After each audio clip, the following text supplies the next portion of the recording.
Vamos falar de Los Angeles Lakers, um time que... acho que é um time que vai estar ativo no mercado, porque tem algumas decisões a serem tomadas. Tem dois free agents restritos, né? Que pra quem não sabe, free agent restrito são jogadores que eles podem negociar com outros times. E vamos supor que o Guilherme Taniguchi fosse um free agent restrito do podcast Splash Brothers. Eu poderia oferecer um contrato pra ele poderia negociar comigo.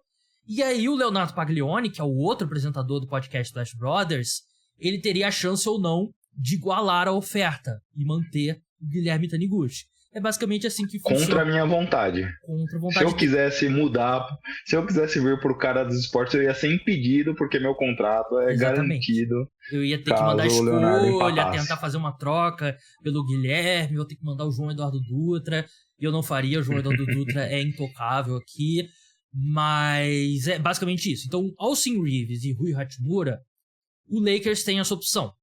E o Austin Reeves é um cara que qualquer oferta que chegar, os Lakers vão cobrir. Os times podem oferecer mais do que o próprio Lakers, mas o Lakers pode cobrir uma oferta que chegue, que seja mais do que eles possam pelas regras e tal, e o Austin Reeves vai ficar. As duas questões são Rui Hachimura e D'Angelo Russell. D'Angelo Russell é um free agent normal, ele pode assinar com qualquer time. Hachimura é um free agent restrito. Qual desses dois você priorizaria? Eu acho que o Austin Reeves é...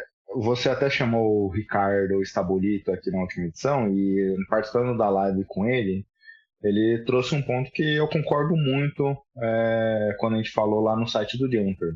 Porque o LeBron falou desse segundo armador e tudo mais, a gente sabe que o time tem olhado um pouco nesse sentido, mas esse segundo armador já tá aí, é o Austin Reeves. Obviamente, ele não jogou a temporada regular como jogou nos playoffs, ainda tem algumas dúvidas nesse sentido.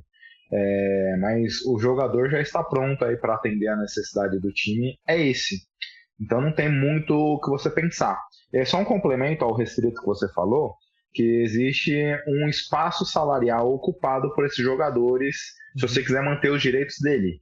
Então eu estou até curioso para ver como o Lakers vai tratar, porque se ele abrir espaço de todo mundo, como ele fez na época que eles tentaram o Kawhi Leonard, eles abriram mão de todos os jogadores que eles tinham direito para abrir o espaço para um max salary ali novamente. Eu acho se eu que não me engano, eles já fizeram a qualifying offer pro Reeves e pro Hachimura. Acho que eu vi isso hoje. Então. Que aí, se eles fizessem isso que você falou, seria uma movimentação clara com nome e sobrenome, né? Kyrie Irving. Que é o que o LeBron quer. E que eu acho que seria horrível pra equipe. Exato. Então, nesse sentido, eu acho que o Austin Reeves é muito menos substituível que o Hachimura, apesar que ele foi importante também nos playoffs. Sim, mas entre Hachimura e D'Angelo Russell, qual você priorizaria? Cara, eu acho que o D'Angelo Russell vai sair mais caro. É um jogador mais caro. Eu não sinto que ele entregou o necessário aqui. Então eu apostaria a arriscar no Hachimura, que é um jogador mais em conta do que olhar uma potencial manutenção do D'Angelo Russell, apesar que é um jogador que teve seus lampejos, mas é um jogador muito mais volátil em termos do que entrega. Eu concordo. Eu priorizaria o Hachimura. Eu não sei se vai ser tão mais barato, não.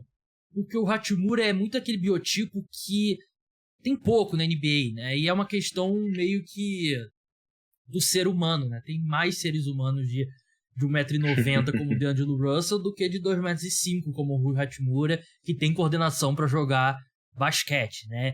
O D'Angelo Russell, eu acho que ele pode ser uma das primeiras grandes vítimas do novo acordo coletivo, né? Que eu postei um vídeo no YouTube explicando, postei um no Instagram também, um resumo rápido, né? Agora tem um segundo teto salarial, que se o time ultrapassar esse segundo teto salarial, que é 179,5, se eu não me engano, bilhões de dólares por temporada, o time perde a mid-level exception, né? Que é uma exceção que os times acima do cap podem usar para contratar jogadores. Você não pode trocar escolhas de draft mais do que 6 anos.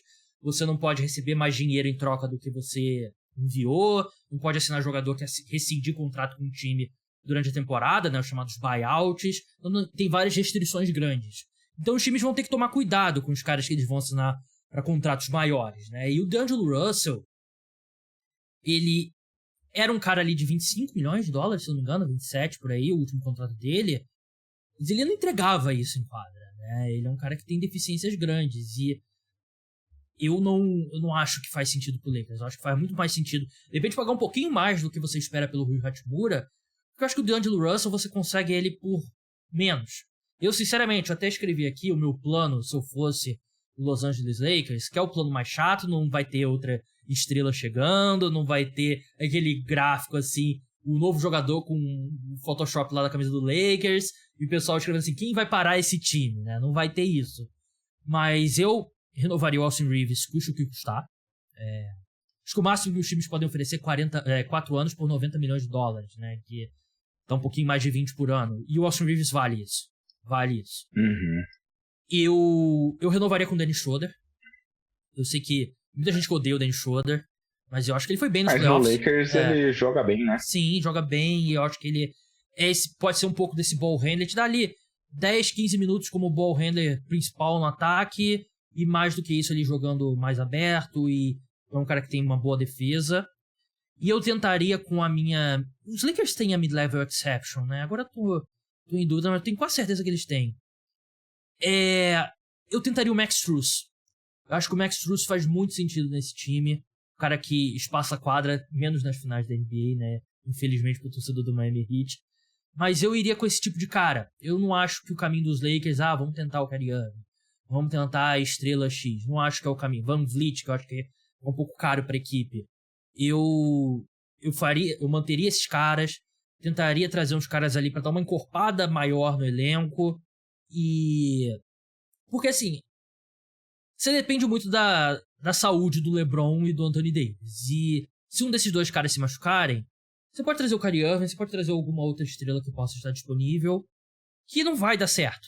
Então, tenta melhorar o elenco pensando que você vai ter LeBron e Anthony Davis, até porque eu acho que não tem muito como você se preparar para um cenário em que um dos dois se machuca ao longo da temporada. O que você acha, Gui? Eu confirmei aqui, eles têm a mid-level, então eles teriam uma condição de... Seria o preço do Max Strus, mais ou menos, né? Eu acho por aí. Só precisaria ver se o Heat cobriria, né? Ele é restrito, né? Mas o Heat tem a renovação tanto dele quanto do Gabe Vincent. Eu priorizaria o Gabe Vincent. Eu acho que é o caminho por aí. Porque acho que o ponto principal da sua sugestão é a questão do olhar uma potencial estrela ou como direcionar esse cap. Eu concordo contigo. Eu olharia jovens jogadores com um potencial. Eles fizeram um bom trabalho com algumas dessas peças aqui, como a gente comentou do próprio Reeves. Eu não tentaria mudar muito desse core, não. Obviamente, a gente sabe que o LeBron pressiona muito nesse sentido.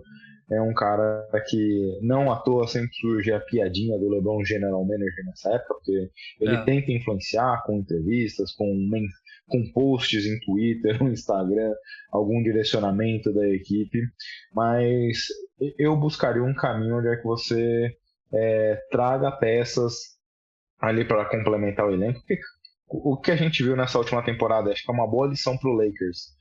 Você pode, talvez, numa corrida, numa maratona, com o LeBron sendo poupado aqui e ali, o próprio Anthony Davis, talvez você não vá conseguir ter mando de quadra. Mas para o momento crítico da temporada, ali nos playoffs, você conseguiu competir de um alto nível. Uhum. Então essas peças, eu não mudaria muito nesse sentido. E olharia com o sextor. O próprio Max Strus, tem outros jogadores aí com potencial que aceitariam jogar por essa mid-level exception. Eu não mudaria muito o caminho desse aspecto em relação a uma potencial contratação aqui, olhando a free agents. Assista ao podcast Cara dos Esportes na íntegra aqui no YouTube, ou então escute no Spotify e principais aplicativos de podcast. Bota no fone de ouvido a próxima vez que você sair de casa, tenho certeza que você vai gostar.